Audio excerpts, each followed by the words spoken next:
Sono in Galleria Cavour a Padova per la mostra Veneto 2020, immagini delle città venete durante il primo lockdown. La Regione Veneto e i 7 capoluoghi di provincia mi hanno autorizzato a fotografare durante il primo lockdown le città vuote, le città fantasma.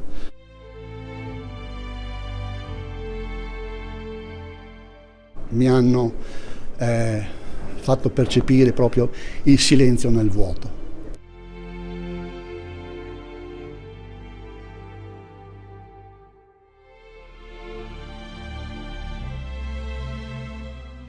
Qui in Galleria Cavour sono presentate un centinaio di foto.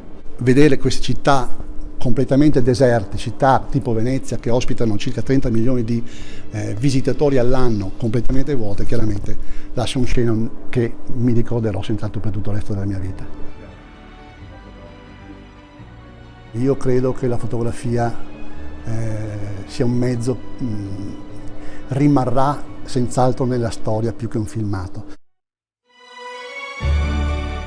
Massimo, io sono affascinato da questa immagine all'Anfora il 9 marzo. Sì. Questa è una foto emblematica perché sta proprio a indicare la chiusura totale causata da questa purtroppo pandemia. Grazie e buongiorno Mattina. Grazie a tutti quanti e buongiorno Mattina.